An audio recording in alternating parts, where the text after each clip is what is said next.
Puji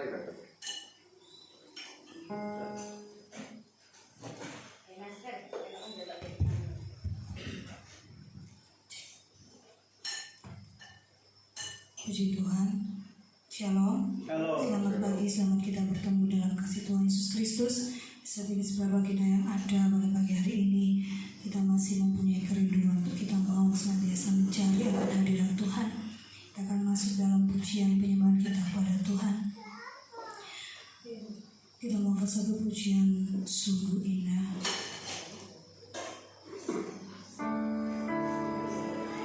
Terima kasih Tuhan. Terima kasih untuk kasih setia-Mu Tuhan yang Kau limpahkan dalam setiap kehidupan kami Bapa. Terima kasih Yesus. Kemana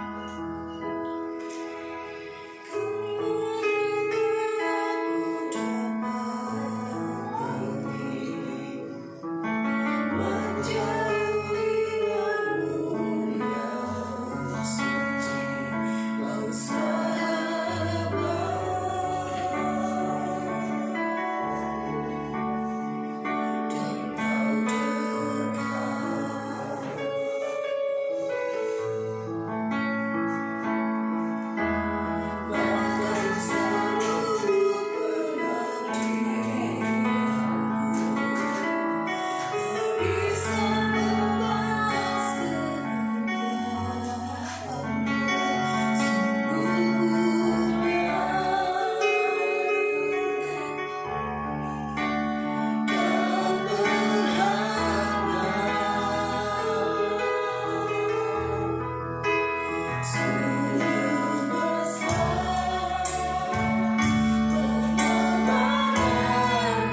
salibmu kami bisa hidup Tuhan sampai sekarang ini.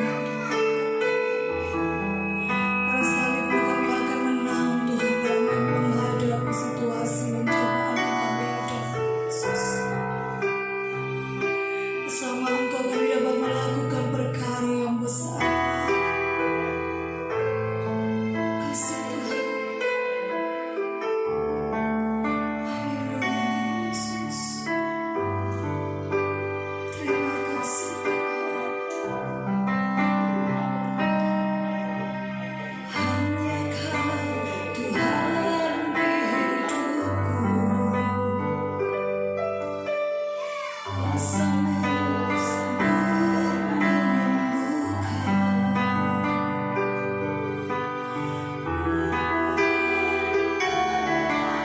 Hanya kepadamu Yesus segalanya. Engkaulah sumber pengharapan. Kuasa-Mu sanggup menyembuhkan. Jiwaku pun berserah hanya kepadamu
Tuhan, ku ada sebab anugerah-Mu.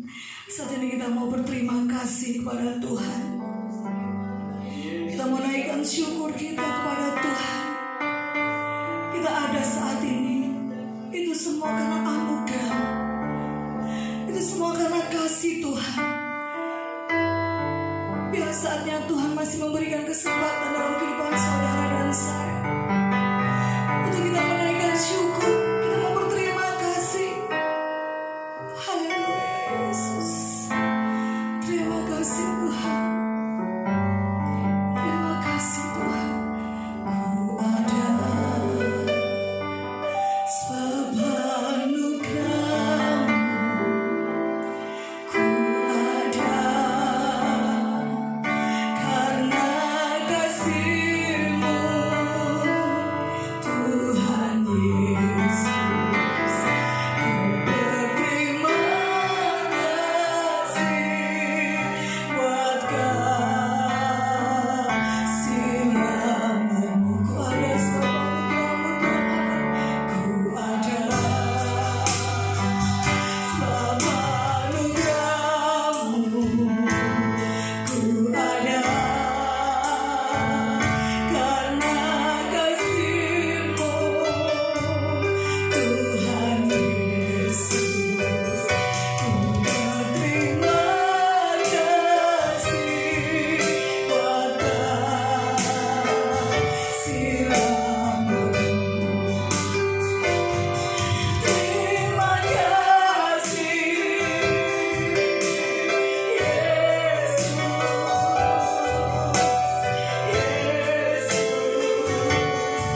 Terima kasih anugerah-Mu buat hidupku sekarang. Bukan memuji-Mu selamanya. Terima kasih Yesus.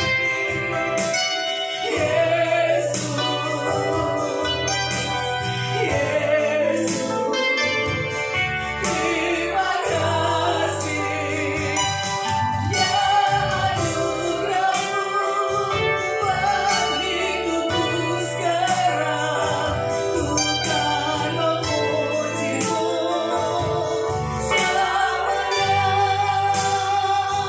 Bukan memuji-Mu selamanya. Bukan memuji-Mu selamanya. Kami bersyukur Tuhan. Terima kasih buat waktu yang Tuhan beri dalam hidup kami, untuk kami dapat menaikkan pujian syukur kami kepada Engkau Tuhan. Tuhan, tidak bukan secara kebetulan kami ada saat ini Tuhan, tapi itu semua karena kasih-Mu, karena anugerah-Mu yang Kau limpahkan dalam hidup kami. Tuhan, Kau mau mendengar setiap pujian penyembahan kami pada pagi hari ini Bapa. Biarlah pujian penyembahan kami pada pagi hari ini masuk dalam hadirat Tuhan dan membawa dupa harum di hadapan Engkau Tuhan. Bapa di surga, Engkau melihat setiap hati-hati kami yang ada pada pagi hari ini Tuhan. Satu kerinduan kami, satu motivasi kami ingin Tuhan untuk duduk tenang Tuhan, untuk kami rindu mendengarkan firman Tuhan. Kami rindu untuk menaikkan pujian syukur kami di hadapan Tuhan. Bapa, sebentar lagi kami akan mendengarkan firman-Mu Tuhan. Biarlah Tuhan, kami percayakan hamba-Mu yang akan menaburkan benih firman-Mu. Biarlah urapan terjadi atas hamba-Mu, sehingga firman yang kami dengar Tuhan dapat menjadi kekuatan buat kami yang ada pada pagi hari ini. Kami percaya Tuhan, kuasa kegelapan tidak ada di tengah-tengah kami. Hanya kuasa Roh Kudus-Mu Tuhan yang ada di ruangan ini, khususnya di ruangan hati dan pikiran kami. Sehingga Tuhan, setiap ketakutan, kekhawatiran, kecemasan kami saat ini kami taruh di bawah kaki-Mu. Dan kami percaya di dalam nama Yesus kami akan memperoleh kedamaian abadi dalam hidup kami. Terima kasih Tuhan, terima kasih. Kami serahkan ibadah kami, serahkan ibadah kami Tuhan, mulai pertengahan hingga akhirnya, dalam satu nama Tuhan Yesus Juru Selamat kami hidup dan berkuasa.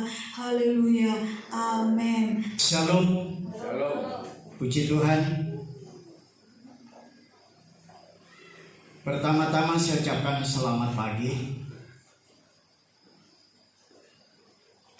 Selamat beribadah Selamat hari Minggu yang saat ini kita bersyukur. Kami menyadari kami ada sebagaimana kami ada ini bukan oleh kekuatan kegagahan kita, tapi ini semua oleh karena kasih, pertolongan, penyertaan, kekuatan, dan kesehatan. Ini semuanya datang dari Tuhan. Sebab itu saya ucapkan selamat semua sidang jemaat hamba Tuhan yang saat ini mengadakan ibadah di rumah masing-masing. Kita yang ada saat ini, berapa pengurus gereja yang ada di dalam rumah ibadah melakukan ibadah dalam minggu pertama bulan April ini, dalam ibadah disertai dengan perjamuan kudus.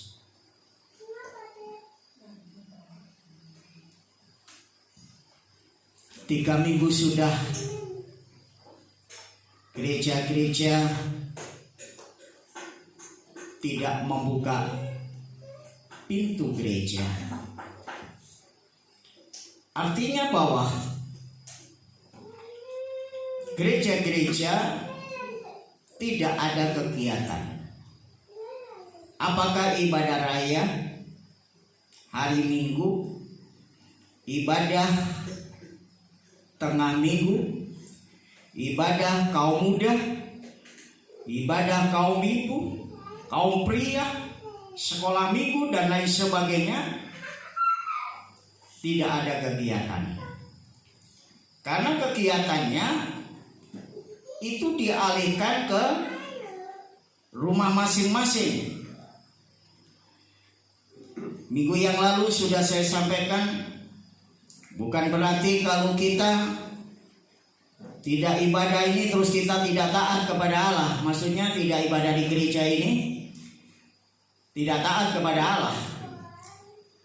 Tapi dalam 1 Petrus pasal 2 ayat 13 itu kita taat kepada Allah. Salah satunya kita juga taat dengan pemerintahan, pemimpin bangsa ini.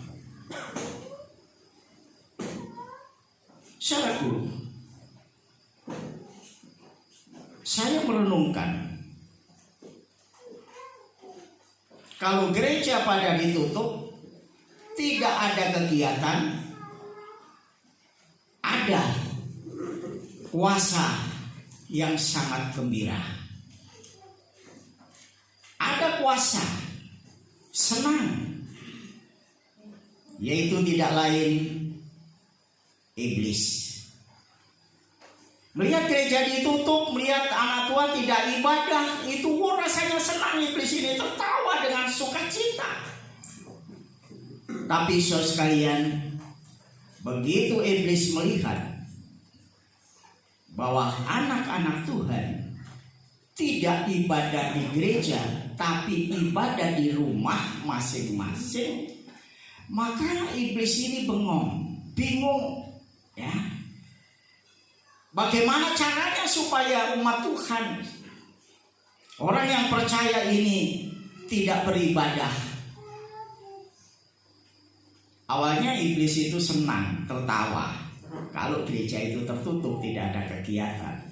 Tapi begitu iblis melihat anak-anak Tuhan dengan ketaatannya kepada firman, itu salah satu ketetapan pemerintah juga kita harus taat.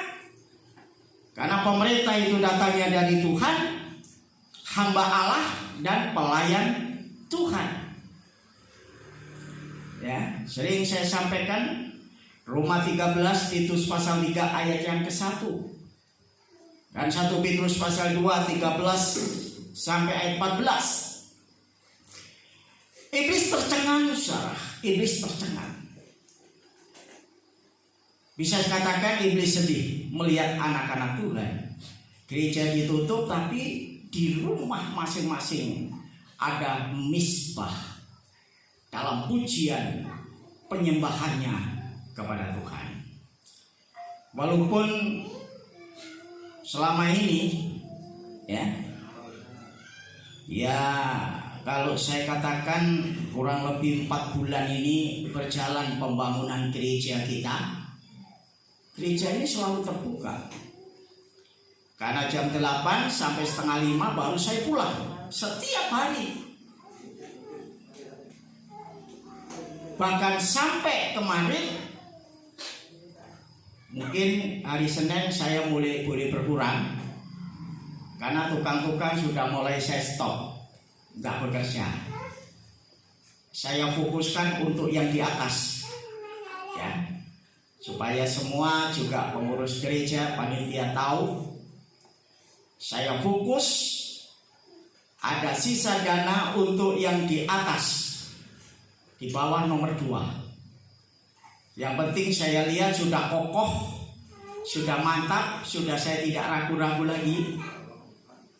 Kenapa di sebelah itu ada sekat-sekat kamar, ada tiang, bahkan di tangga ini ada sekat juga sampai ke dek 2. Itu salah satunya untuk menyangga dek yang kedua.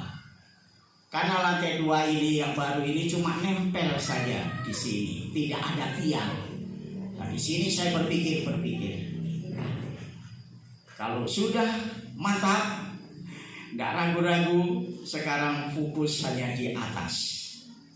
Ya, atas selesai, baru fokus di bawah. Ya, karena tujuannya ya dari Korea ini untuk gereja, bukan untuk pastori. Ya, gereja yang penting selesai. Jadi besok hari Senin itu sudah nggak ada tukang. Ya, hanya khusus untuk tukang besi yang di atas sampai selesai seng dan atapnya. Ya, puji Tuhan. Gereja ini selalu terbuka. Ya.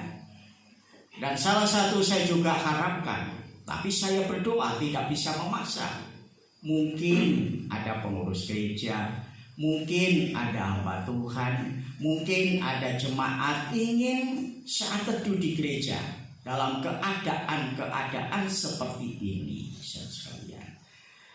Ada kemarin dulu satu hamba Tuhan datang, ya, Pak Johan Riva datang di sini, ya, ngobrol, makan siang bersama, ya kita ada batas-batas lah. Sekarang nggak pakai di situ sudah. Ayo cuci tangan dulu, udah saya siapkan. Wastafel udah tak perbaiki, ya. Sudah bertahun-tahun wastafel itu udah bisa dipakai, ya. Saya siapkan, tak perbaiki, tak beli nokran dan semua saya sendiri harus memperbaiki, kasih sabun dan lain sebagainya. Siapa aja tukang-tukang yang datang cuci tangan dulu, ya. Udah saya persiapkan, ya.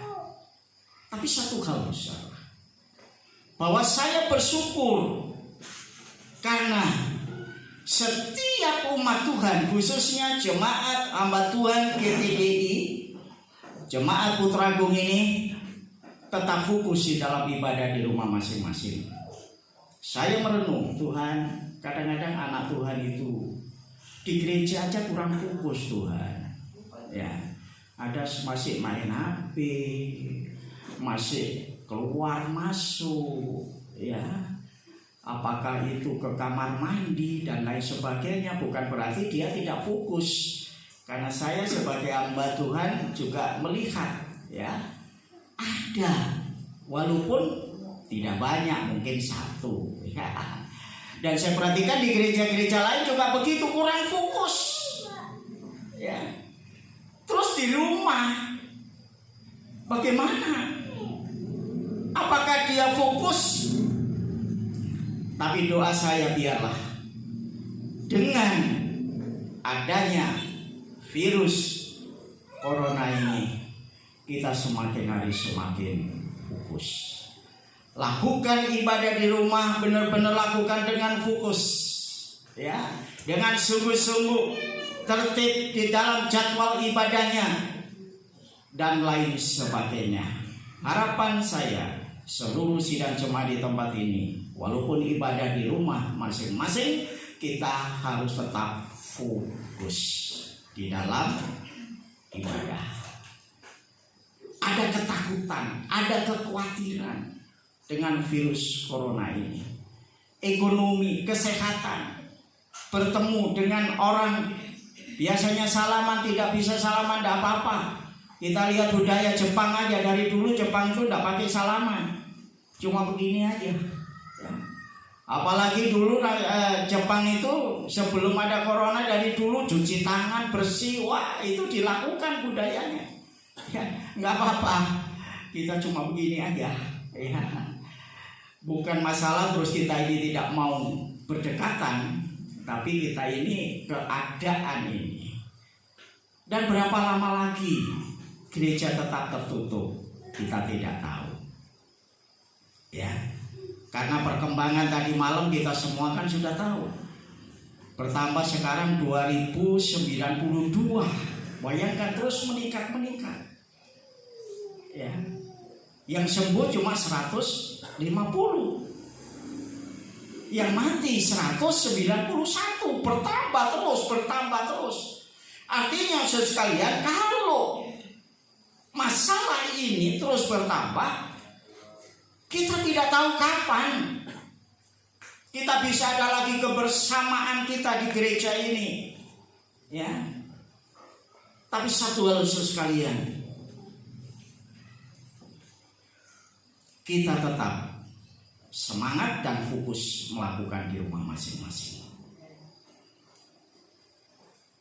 Saya kalau sudah naik turun, ya, baru duduk dicari tukang besi, ini begini Pak, dicari ini. Kalau saya sedang duduk di depan mimbar ini saya bawa kasur, dibawa kasur kecil ini, ya, ini selalu ada di sini. Ya. Dan saya merenung Tuhan, apakah Tuhan tidak tahu persoalan masalah ini? Ada anak-anak Tuhan yang mati, ada seorang pelayan, pendeta, majelis, diaken yang mati.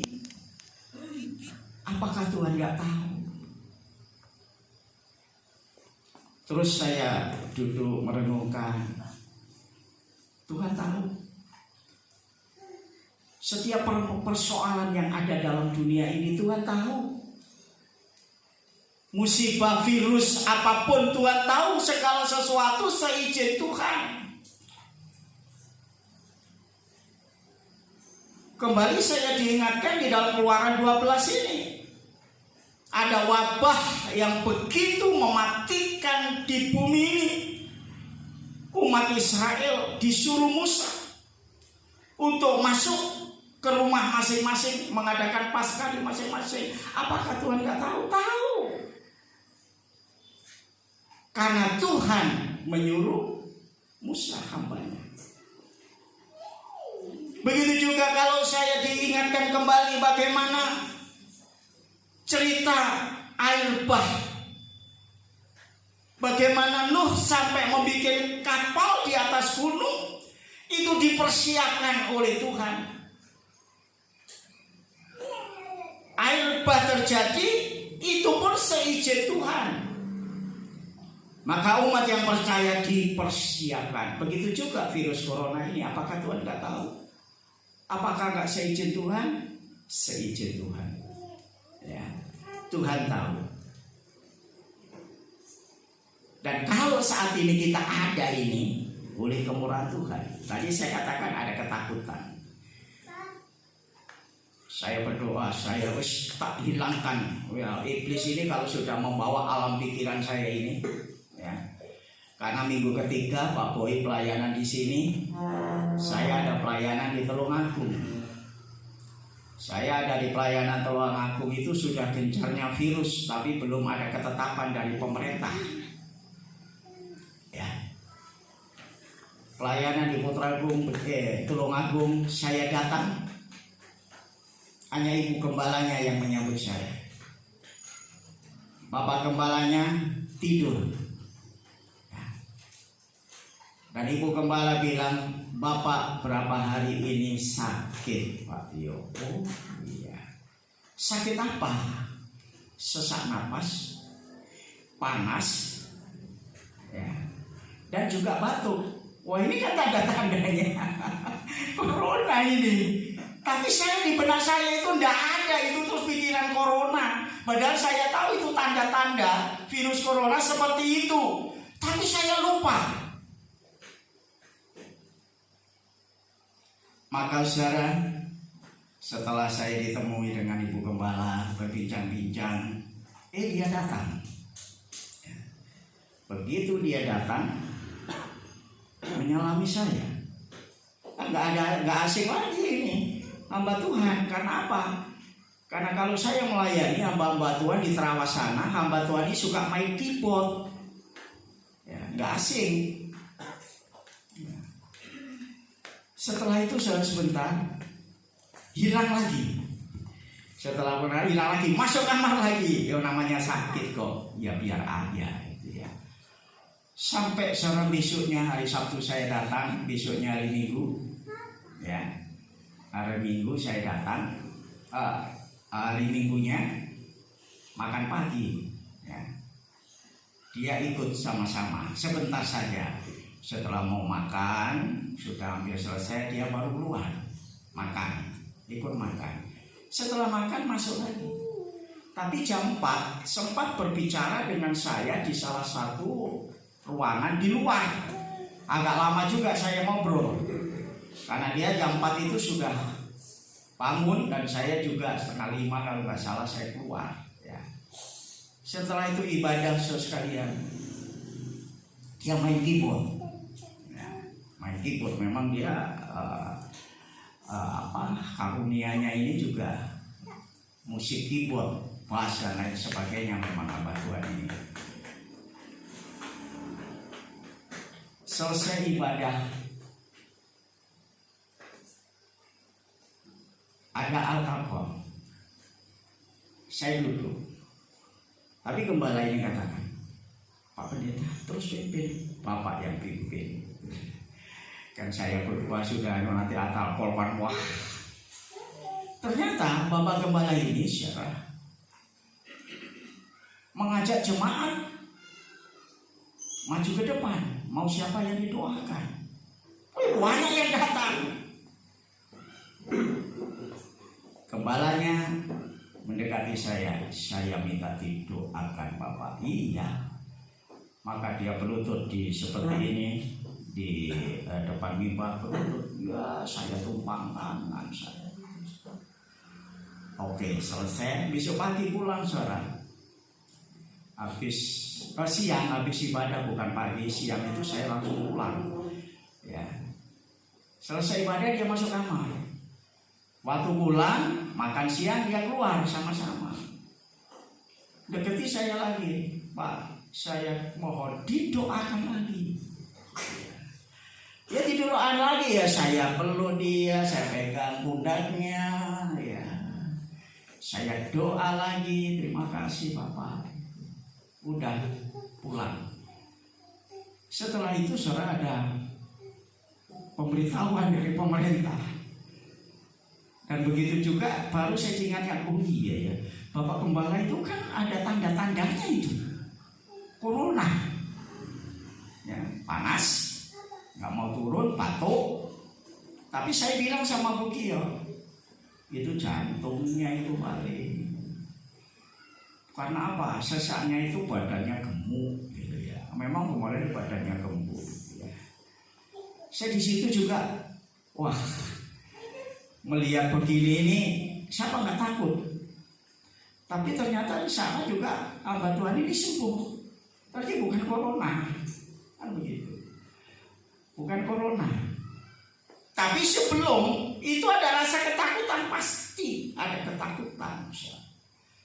Satu hal,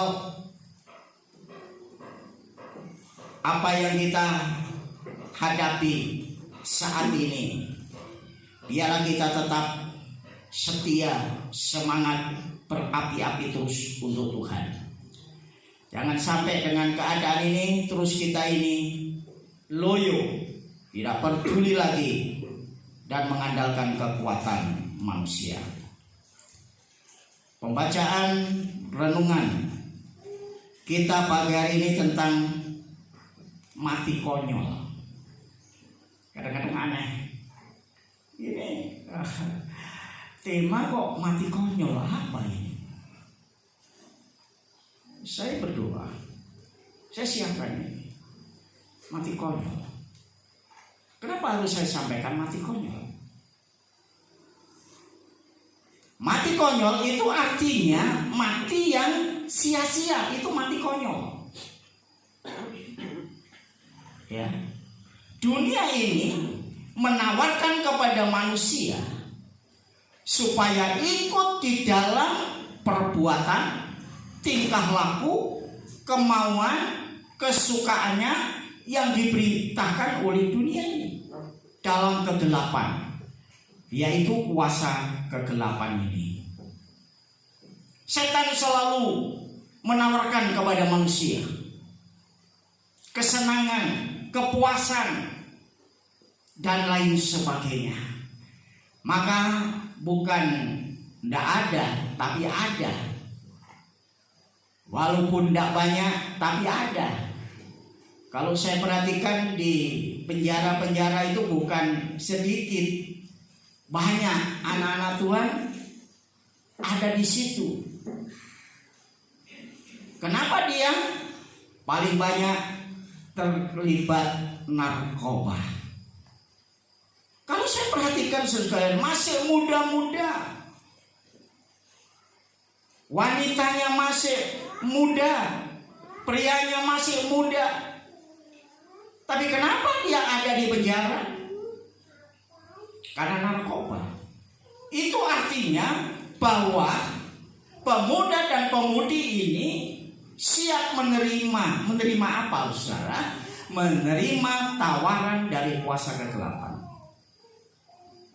Maka pemuda-pemudi yang ikut dalam kegelapan dunia ini, ada mabuk, ada judi, ada seks, narkoba, dan lain sebagainya. Jangan heran kalau kita melihat masih muda tapi sudah meninggal. Akibat apa? Akibat apa yang sudah saya sampaikan ini.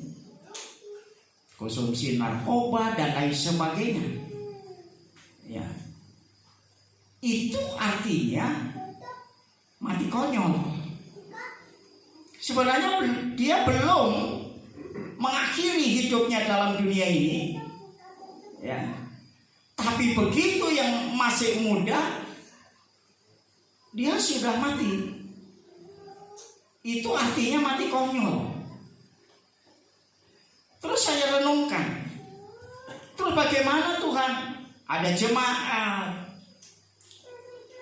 ada pendeta. Kalau saya perhatikan ini sudah ada 16 pendeta.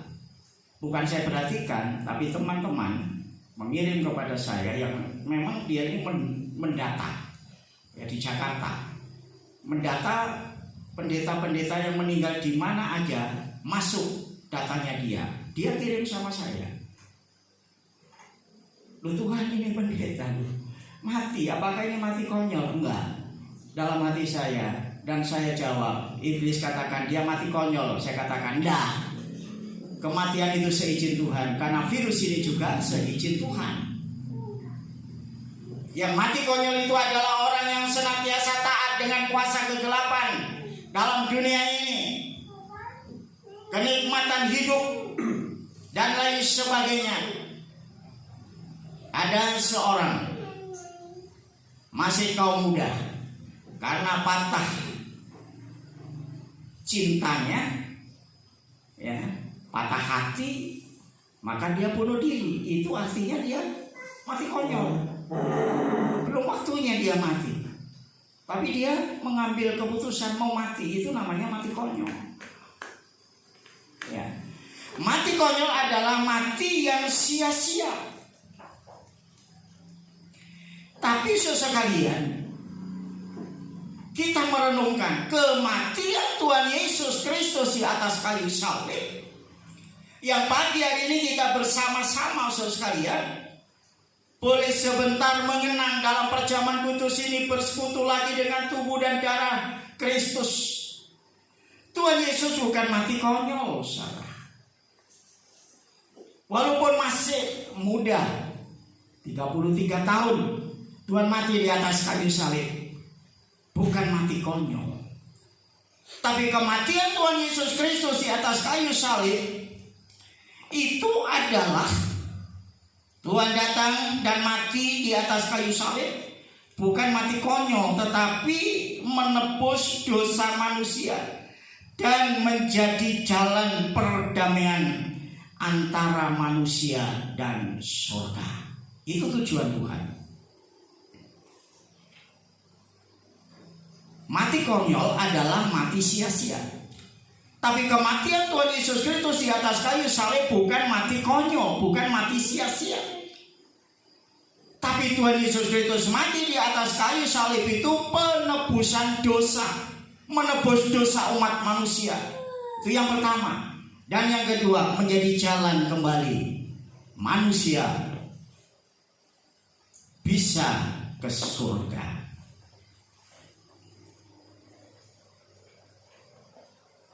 Tadi saya katakan mati konyol itu adalah mati sia-sia. Ada umat manusia yang masih muda mati sia-sia, mati konyol. Tapi berbicara kematian Tuhan Yesus Kristus di atas kayu salib bukan mati konyol. Tapi kematian Tuhan Yesus Kristus di atas kayu salib itu menebus dosa umat manusia. Ya. Dan untuk mendapat hidup yang kekal. Karena apa saudara sekalian? Menebus dosa manusia dan menjadi jalan perdamaian antara surga dan manusia. Berkat kematiannya Tuhan Yesus di kayu salib, manusia punya jalan untuk mendapat hidup kekal di surga. Bagi yang percaya dan melakukan firman Tuhan sebagai jalan kebenaran dan hidup.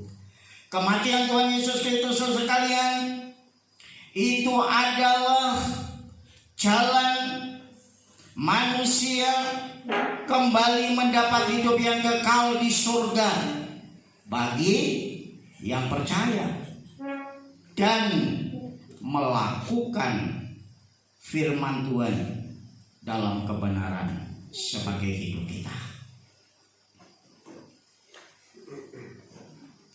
Kalau kita lihat ayat yang sering kita dengar, yaitu Injil Yohanes pasal 16, ayat hafalan bagi kita. Kita tidak buka aja hafal. Karena begitu besar kasih Allah akan dunia ini, sehingga Ia telah mengaruniakan anaknya yang tunggal, supaya setiap orang yang percaya kepadanya tidak binasa, melainkan memperoleh hidup yang kekal. Setiap orang yang percaya kepada Dia baru memperoleh hidup yang kekal. Ya. Kematian Tuhan Yesus Kristus menebus dosa manusia dan kembali membuat jalan antara surga dan manusia. Itu pun yang percaya. Ya. Bagaimana yang tidak percaya? Ya kita bisa jawab sendiri. Ini saya berbicara adalah yang percaya ya, kepada Yesus dengan kematiannya, maka memperoleh hidup yang kekal. Memang saudara, neraka itu, maksud saya neraka dan surga itu adalah pilihan manusia. Ya. Yang mau masuk surga atau yang mau masuk neraka itu pilihan manusia itu sendiri. Tapi kita bersyukur kepada Tuhan, dengan kematian Tuhan Yesus Kristus kita ada jaminan orang yang percaya akan mendapat jalan kembali dengan kematian Tuhan Yesus Kristus, surga dengan manusia. Saudara, menjalani kehendak Allah adalah mematikan perbuatan daging dengan segala keinginan duniawi tubuh. Hidup mementingkan keinginan roh, yaitu hidup kekal dan damai sejahtera. Ini pilihan. Ya. Menjalani kehendak Allah adalah mematikan perbuatan daging dengan segala keinginannya duniawi. Ini kehendak Allah. Saat ini kita hidup di dalam kehendak Allah. Kehendak Allah apa?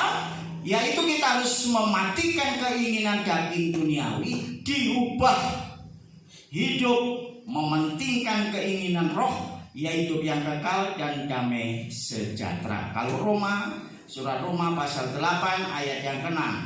Karena keinginan daging adalah maut, tetapi keinginan roh adalah hidup dan damai sejahtera. Keinginan daging itu adalah maut, tapi keinginan roh itu adalah damai sejahtera. Semua manusia akan menghadapi kematian tubuhnya ketika hidup di dunia ini, bila mementingkan yang kelihatan, dan hidup duniawi yang ditawarkan iblis akan mati konyol. Ya, kembali saya sampaikan, apa yang ditawarkan iblis kita pilih, kita akan mati konyol, mati sia-sia. Ya. Karena di dalam Injil Matius pasal 16 ayat 26, apa gunanya seorang memperoleh seluruh dunia tetapi kehilang nyawanya? Dan apakah yang dapat diberikannya sebagai ganti nyawanya? Apa gunanya seorang memperoleh seluruh dunia tapi kehilangan nyawanya? Dan apakah yang dapat diberikannya sebagai ganti nyawanya? Enggak ada. Hanya percaya kepada Tuhan Yesus itu. Hidup duniawi adalah tipu daya iblis. Dan hidup pernah memuaskan, tetapi menghanguskan, dan bila mati akan mati konyol. Ini kembali dalam renungan pagi hari ini tentang mati konyol. Sebagai orang yang percaya akan kasih Tuhan dan jalan Tuhan, kita harus menjalani kehendak Allah, hidup mementingkan roh. Sasaran hidupnya adalah hidup berkenan kepada Tuhan dengan menjaga hati selalu ada damai sejahtera dan melakukan perintahnya. Kalau saudara boleh baca Wahyu pasal 4 ayat 13, dan aku mendengar suara dari surga berkata, tuliskanlah, berbahagialah orang-orang mati yang mati dalam Tuhan sejak sekarang ini, sungguh kata Roh, supaya mereka boleh beristirahat dari jerih lelah mereka, karena segala perbuatan menyertai mereka, tentu perbuatan baik, supaya kelak kita tidak mati konyol, tapi tetap kehendak Tuhan itu adalah melakukan yang baik. Ya, sebab itu biarlah dalam keadaan-keadaan seperti ini kita hanya selalu mengoreksi diri dan bersyukur kepada Tuhan. Ada seorang tua, setelah dia dirawat di rumah sakit, usianya sudah 70 lebih. Maka dari dokter, dari bagian administrasi kedokteran itu memberikan kwitansi kepada seorang tua ini. Begitu kwitansi dipegang, dilihat, maka orang tua itu menangis kepada Tuhan. Menangis dan menangis. Orang yang membawa kwitansi ini melihat orang ini kok menangis, langsung berpikir dia tidak bisa bayar kali. Dengan tagihan ini dia tidak bisa bayar, pasti menangis. Maka seorang yang membawa kwitansi ini berkata kepada yang sakit, orang yang sudah tua, jangan menangis, Pak. Kalau memang Bapak nggak ada uang, nggak apa-apa, Pak, kita akan atur. Dia katakan apa? Salah kamu. Aku menangis bukan karena saya tidak bisa bayar kwitansi, hanya 3 hari oksigen yang masuk dalam tubuhku. Aku membayar sekian. Bayangkan 70 tahun lebih aku menghirup oksigen yang datangnya dari Allah. Kalau saya itu berapa, saya tidak bisa. 3 hari aja sekian, padahal 70 tahun bagaimana? Aku menangis bukan karena aku tidak bisa bayar tagihan vitansi ini, tapi aku menangis kepada Tuhan bersyukur. Terima kasih Tuhan. Terima kasih Tuhan. Begitu juga kita. Kita tidak melihat keadaan sekeliling kita, persoalan masalah kita, tapi kita melihat bahwa Tuhan itu luar biasa.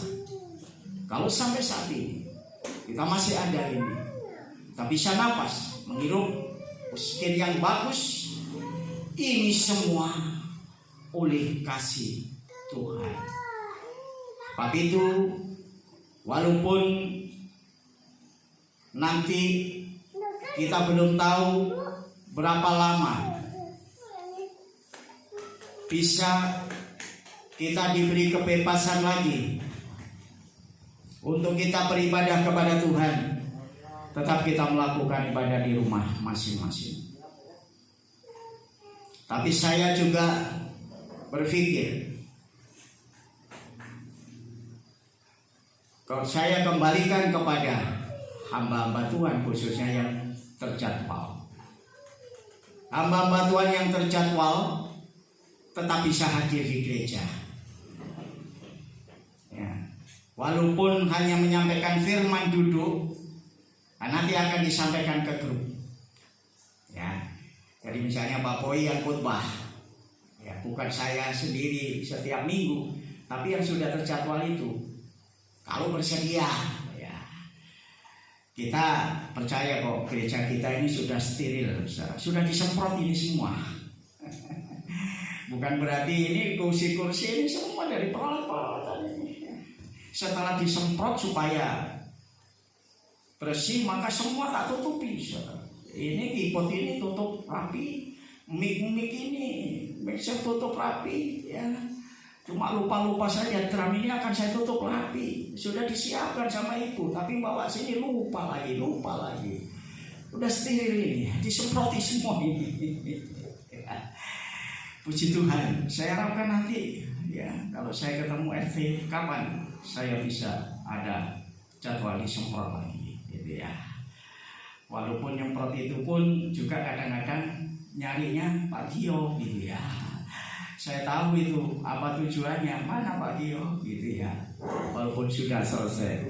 Sebab itu saudara sekalian, minggu-minggu ke depan saya meminta siapa yang melayani bisa, ya, ibadah dengan saya sama ibu di sini, ya. Kalau Doni, Dina bisa juga ikut di sini, ya. Nggak perlu bawa anak-anak dulu, ya. Cuma berapa orang di sini, kita tidak akan didatangi oleh polisi, enggak.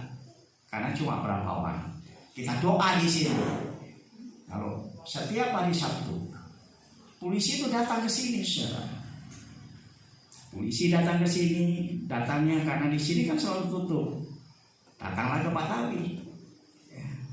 Karena polisi ini yang paling kenal di sini ini kan, yang ini kan jaga ini kan Pak Tawi, gitu ya. Tanya, saudara. Gimana, sudah ada instruksi dari pendeta bahwa besok hari Minggu ada ibadah apa enggak? Enggak Pak, sudah ada berita dari Bapak Gembala libur. Mantaplah, katanya polisi. Jadi saya tidak perlu pagi-pagi Minggu ke situ, gitu ya. Karena sudah ada info. Nanti kalau polisi ini datang, saya doa loh Pak ini.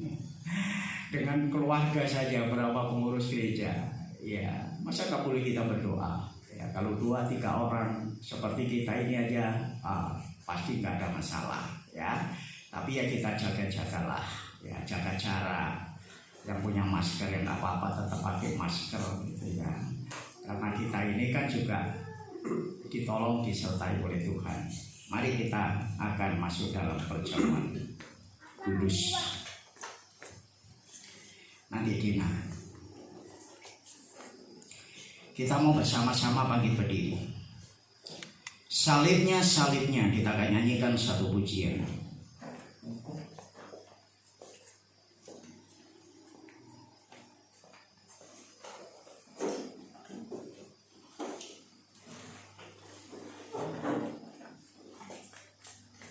Glory, haleluya. Terima kasih Tuhan. Terima kasih. Terima kasih Roh Kudus. Terima kasih Tuhan. Engkau mati di atas kayu salib bukan mati konyol Tuhan. Bukan mati yang sia-sia.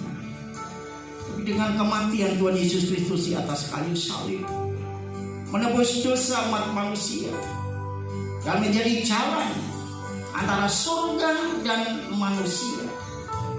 Manusia dengan dosanya tidak bisa lagi masuk dalam kerajaan surga. Tapi dengan kematian Tuhan Yesus Kristus di atas kayu salib, setiap manusia memiliki jalan kembali. Karena Kau sendiri berkata, Akulah jalan dan kebenaran. Tidak ada seorang yang sampai kepada Bapa kalau tidak melalui Aku. Salibnya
berbicara kematian. Kematian Tuhan Yesus sangat mulia. Karena dengan kematian Tuhan Yesus Kristus, dosaku diampuni, kesalahanku diampuni, kutuk dihancurkan, dan kami memperoleh hidup yang kekal. Terima kasih Bapa. Terima kasih atas pertolongan-Mu. Terima kasih atas penyertaan-Mu. Terima kasih atas pengorbanan Tuhan di atas kayu salib.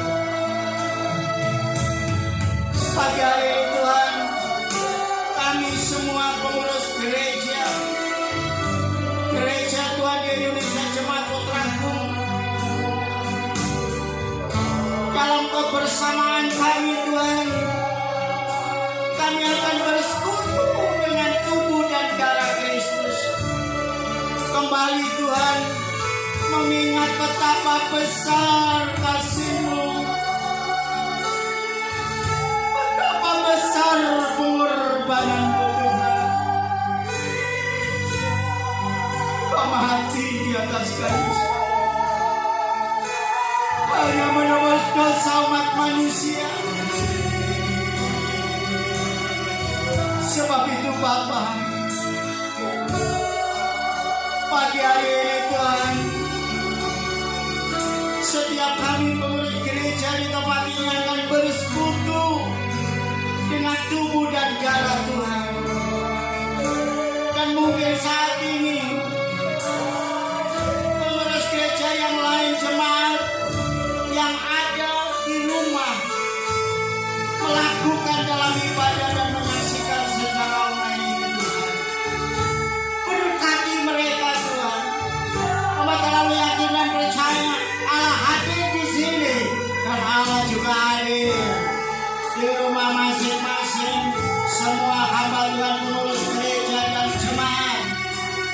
teduhan di putraku ini.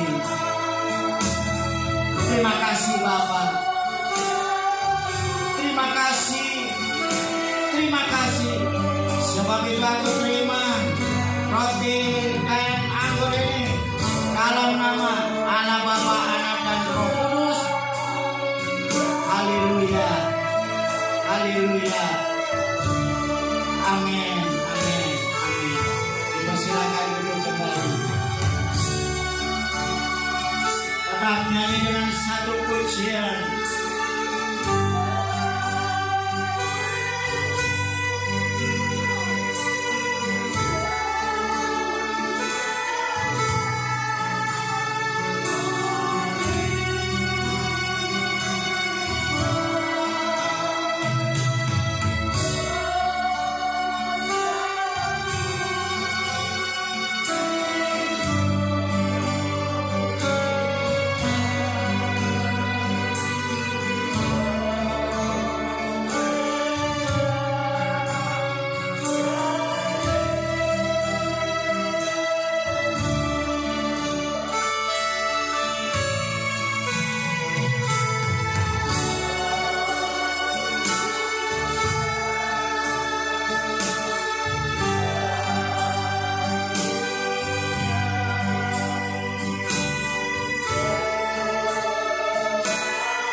Kita angkat roti kita yang sudah ada di tangan kanan kita dan dipersilakan kita semua bangkit berdiri. Dengan pembacaan firman Tuhan. Sebab apa yang telah kuteruskan kepadamu telah aku terima dari Tuhan, yaitu bahwa Tuhan Yesus pada malam waktu Ia diserahkan mengambil roti dan sesudah itu Ia mengucap syukur atasnya. Ia memecah-mecahkannya dan berkata, inilah tubuhku yang diserahkan bagi kamu. Perbuatlah ini menjadi peringatan akan aku. Di dalam nama Tuhan Yesus Kristus kita makan bersama.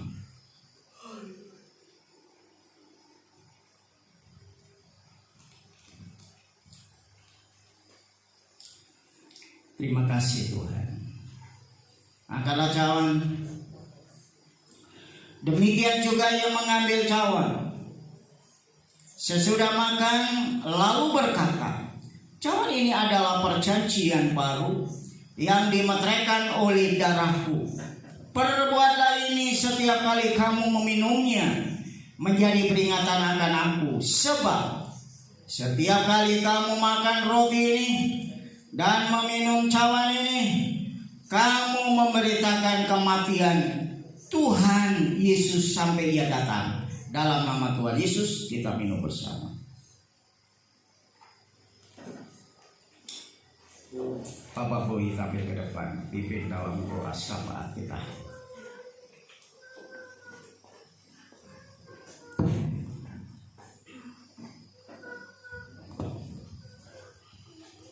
Kami bersyukur Bapa untuk pagi hari ini, karena Engkau tetap menyertai kami di dalam kehidupan kami, di dalam perjalanan kami. Bagaimana pada saat ini Tuhan, Engkau sudah menunjukkan kasih-Mu dengan Engkau rela mati di kayu salib. Engkau mengorbankan diri-Mu untuk bisa memberikan kehidupan bagi setiap kami. Terima kasih Bapa. Bila setiap kami boleh meresponi setiap yang Kau lakukan, dan kami boleh membalas dalam setiap kelakuan kehidupan kami, supaya kehidupan kami ini semakin layak dan berkenan di hadapan-Mu Tuhan. Dengan situasi keadaan dunia yang semakin mencekam ini Tuhan, biarlah Kau sendiri Tuhan melalui Roh-Mu yang kudus memberikan kekuatan bagi setiap kami, untuk kami mempunyai damai. Kami tidak merasa takut, tapi tetap ada sukacita dalam kehidupan kami. Tidak lupa juga kami berdoa untuk negara bangsa kami Indonesia. Engkau mengetahui keadaan kami pada saat ini, keadaan negara kami, bagaimana virus yang benar-benar momok bagi setiap umat manusia ini. Biarlah pemimpin kami Tuhan berikan dia hikmat, bagaimana dia memberikan keputusan, memberikan satu aturan, supaya Engkau tetap menyertai, memberikan hikmat dalam pikiran mereka, supaya pimpinan kami tidak salah arah Tuhan. Dan biarlah Tuhan, oleh karena kasih-Mu, Kau tetap mencengkeram negara Indonesia ini Tuhan, bangsa kami ini Tuhan, supaya kami tetap Tuhan ada di dalam perlindungan. Kami juga berdoa untuk gereja-gereja-Mu yang saat ini Tuhan, mereka tidak tahu mereka mau melakukan apa dan mereka takut untuk melakukan apa. Tapi Tuhan, biarlah Tuhan damai-Mu menyertai mereka, supaya mereka tetap Tuhan, tetap fokus di dalam kasih-Mu Tuhan. Terima kasih Bapa. Kami juga berdoa untuk gereja-Mu di tempat ini. Engkau mengetahui segala kegiatan dan juga kebutuhannya, apalagi gereja tempat ini membangun gereja untuk pelebaran Tuhan. Kiranya Kau sendiri Tuhan yang membiayainya, Kau sendiri Tuhan yang memberikan berkat-berkat, sehingga semuanya boleh terlaksana dengan baik, semuanya bisa berjalan dengan baik. Terima kasih Bapak, terima kasih. Kami juga berdoa khususnya untuk Bapak Gembala kami. Biarlah Tuhan, biarlah Kau tetap Tuhan perlindungan ada dalam hidupnya, supaya dia boleh memimpin jemaat di tempat ini tetap di dalam koridor aturan Allah, tetap di dalam koridor peraturan firman Tuhan. Terima kasih Bapak, terima kasih. Dan biarlah Tuhan, oleh karena kasih-Mu, kami bisa menjalankan kehidupan ini sesuai dengan kehendak-Mu. Terima kasih Bapak, terima kasih. Doa yang sudah kami panjatkan ini, kami hanya aturkan hanya di dalam nama-Mu Yesus. Haleluya. Hamba tidak berhenti dan tidak henti-hentinya berdoa untuk seluruh sidang jemaat yang ada di gereja-Mu di tempat ini, dan semua pengurus gereja yang saat ini mengadakan ibadahnya di rumah masing-masing. Hamba terlalu yakin dan percaya bahwa Tuhan hadir di mana umat-Mu sedang beribadah. Dan hamba terlalu yakin dan percaya, karena firman-Mu 2-3 orang berhimpun atas nama Tuhan, Tuhan hadir. Sebab itu hamba terlalu yakin dan percaya melalui kuasa Roh Kudus saat ini Tuhan hadir di dalam ibadah seluruh umat-Mu, jemaat, pengurus gereja-Mu di tempat ini yang saat ini sedang mengadakan ibadah di rumah masing-masing. Biarlah apapun yang dilakukan terus fokus kepada Tuhan, dalam pujian dan penyembahannya hanya untuk Tuhan, dan membaca firman, dan melalui pembacaan firman maka terus kami dikuatkan, kami diteguhkan, kami diberi kemenangan, dan kami disembuhkan oleh kuasa Tuhan. Sebab itu Tuhan, mohon belas kasihan-Mu Tuhan, lindungi seluruh sidang jemaat yang ada. Jauhkan dari virus ini yang menakutkan semua manusia ini. Jauhkan dan bebaskan. Dan seluruh sidang jemaat tetap kuat, tetap sehat, dan tetap melakukan aktivitasnya di rumah. Hamba terlalu yakin dan percaya bahwa Tuhan tidak pernah meninggalkan kami. Dan teristimewa ibadah kami ini, jadilah kami dalam persekutuan kami tidak sia-sia di hadapan Tuhan. Sebab itu Tuhan memberkati kekuatan, kesehatan, pekerjaan, usaha seluruh sidang jemaat di tempat ini dan semua pengurus gereja. Walaupun hamba tidak bisa sebut nama mereka satu persatu, tapi Allah yang besar itu Maha tahu. Sebab itu Tuhan tolong dan Tuhan lindungi dan Tuhan memberkatinya. Terima kasih Tuhan, Tuhan berkati keluarganya, istrinya, suaminya, anak-anaknya, mantunya, cucunya. Biarlah Tuhan boleh berkati semua. Makasih Tuhan, terima kasih. Sebab itu Tuhan, kalau di mana sebentar kami akan kembali ke rumah kami masing-masing, lindungi sertai kami, tiba di perjalanan tidak kekurangan suatu apapun, dan nama Tuhan dipuji dan dipermuliakan. Dan begitu juga sebentar kami akan memberikan persembahan kami, rasa syukur kami, berkat yang Tuhan berikan dalam hidup ini untuk pekerjaan Tuhan. Tuhan memberkati seluruh pengurus gereja yang hadir pagi hari ini. Di dalam nama Tuhan Yesus Kristus, hamba serahkan doa kami dan angkatlah tanganmu kepada Tuhan. Diberkatilah usaha pekerjaanmu, diberkatilah kekuatan dan kesehatanmu, diberkati rumah tanggamu. Apapun yang kau kerjakan, Tuhan membuatnya berhasil, selagi tidak bertentangan dengan firman Allah. Sebab kita ditetapkan bukan menjadi ekor, tapi menjadi kepala. Sebab itu damai sejahtera yang datangnya dari Bapa di surga, kasih karunia dari Tuhan Yesus Kristus, persekutuan dan kekuatan Roh Kudus menyertai kita sekalian, mulai pagi hari ini sampai selama-lamanya. Tuhan Yesus datang kembali. Terima kasih Tuhan. Haleluya. Bapa, terima kasih. Bapa, terima kasih.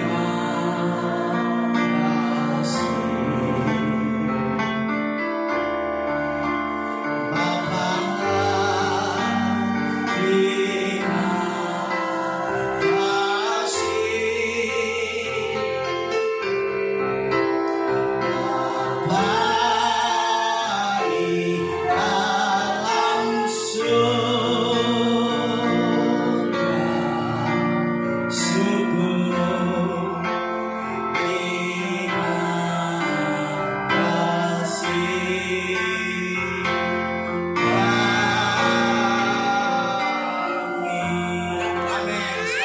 Selamat ulang, Tuhan memberkati.